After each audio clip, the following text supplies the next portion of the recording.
The topic today is the Methodist Church and higher education, and Dr. Hopson has given us information in reference to the activities of the Methodist Church as well as the United Methodist Church dealing with higher education. But I think, Doctor, that there is one fund that you are responsible for and that you administer, and this is referred to as the Black College Fund.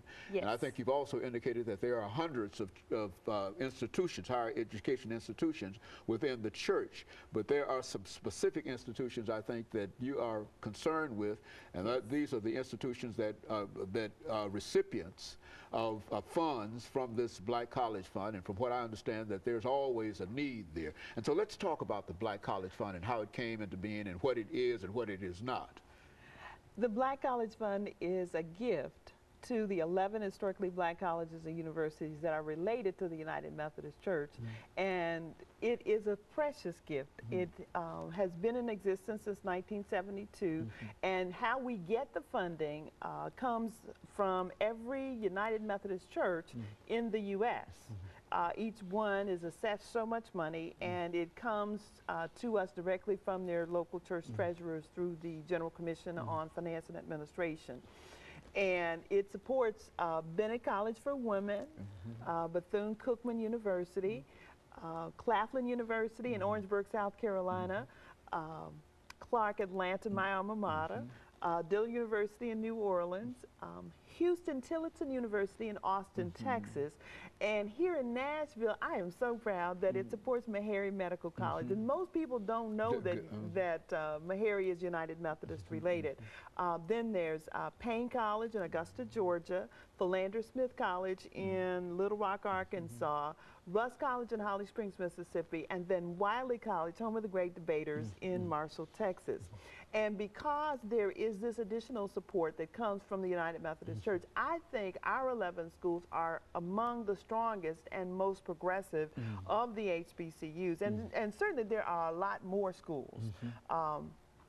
But the United Methodist Church has more HBCUs than anybody else, and I'm really very proud of that. And it says something about the Methodist commitment to higher education in a real sense. Continued commitment. We were there at the very beginning in 1866 with the Freedmen's Aid Society to help empower the newly freed slaves, and so from that day to this one, as my grandmother would say, we have been involved in empowering and enabling young people to get an education so they can have a better way of life. The Black College Fund gets confused all the time with the United Negro College Fund because most people hear the advertisements for the UNCF and they know that logo of mine is a terrible thing to waste. But the Black College Fund just supports those 11 schools that are related to the United Methodist Church.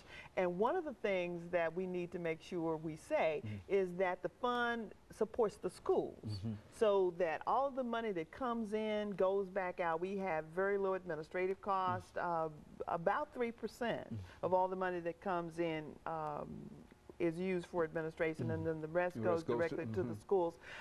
We give them the money so that they can keep their facilities updated, be competitive in any and every way that they can possibly compete, because everybody's looking for that super student, that National Merit Scholar, those students that really, really have to have some big dollars to come to HBCUs these days. There was a time when there was nowhere else for students to go who were of African American descent.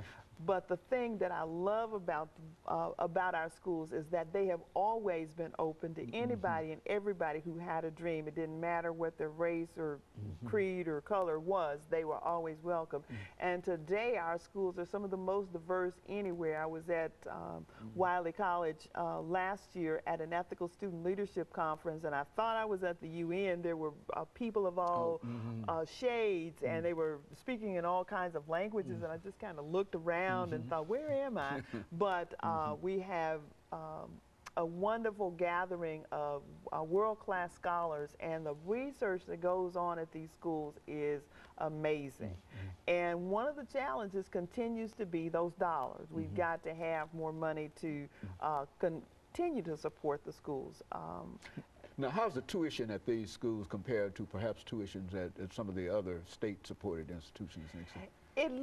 a little confusing because on the surface it may seem like those schools are more expensive than state schools or community colleges, but when you look at the kind of nurturing that goes on at the schools, when you look at what all the pieces of the puzzle do to create this wonderful graduate, they're very, very much in line with the neighbors down the street. And in many instances, our schools are right across the fence from a state schools and many times state HBCUs. And so they can hold their own. They really can, because we work to keep our tuition low. That's one of the things that the Black College Fund supports. They support honors programs, travel for their faculty to do research and conferences and things like that. So it's a real gift. And the thing that I love about it is that most of the funding is unrestricted. Many people want to give you money for a building that has their name on it, or they want to fund this or that or the other, but the money that comes from the United Methodist Church goes to the schools. And so today, if they need to fix the roofs. The funds are there. The funds are there, and we don't ask them any questions about, okay, so what did you do with that money today? It's a special gift. Now, they do have some special projects that they have to apply for, but for the most part, the money goes to the schools every month regularly so that they can depend on that in their budget.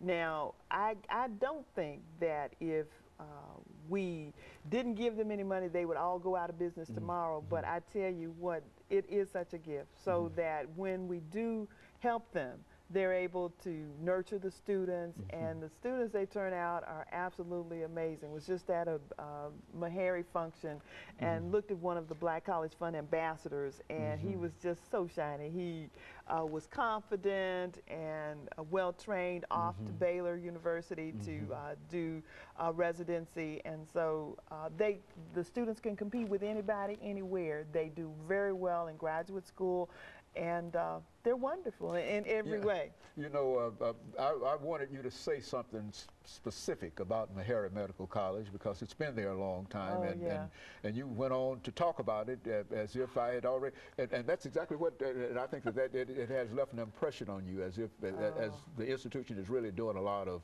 good and positive things. Is that what we're saying? Listen, they have research about what happens with seatbelt use, and Dr. Hildreth and his AIDS research is blessing the world, the worldwide. And so if you look at any of the schools, they are all unique, and even though they look like they might all be about the same, they're each unique. At Claflin University, they have research on prostate cancer and miscarriages, and they're trying to solve so many of the world's problems today, and that's happening at our neighborhood HBCU, and that's the thing that is absolutely amazing. We give them capital funding so that they can keep their facilities up to date and attractive, so they can attract the best and the brightest students, because nobody really wants to go somewhere where they've not been doing good upkeep and things like that. So the money is a real gift, and certainly we need some more. Dr. Johnetta Cole made a point to me about 4 years ago, when she was still president at Bennett, that if we added the endowment of all the HBCUs together, we still wouldn't have as much money as a Harvard or even a Vanderbilt. And so the schools are always struggling to make sure that they can not just pay their bills, but to fund the dreams and hopes of the students and the faculty. So we need additional funding from our audience, and from, we need good students. We're always looking for those top of the line students. And of course, we take students who just have a dream. They may not have ever heard that they could do a good job in school because they've not been successful in the past, but the schools are open and welcoming. And who could say that each might be another Hopson? In the real sense, you're from Clark, and I would imagine that what you're talking about really is your own rise and your own ability to be able to move from one place to another with the support of such institutions. And so I think you're just you're an example of what the institutions are doing, and that's what we were trying to get across today. That these institutions still need some support. You see, and no matter what they're doing, they really need some support, and that they've got excellent institutions as well as excellent examples of what these institutions are doing. And so that's why we wanted to talk to you about these institutions as well as the church itself. And let me encourage our audience to tune in again next week for another informative edition of Comments. Thank you and good night.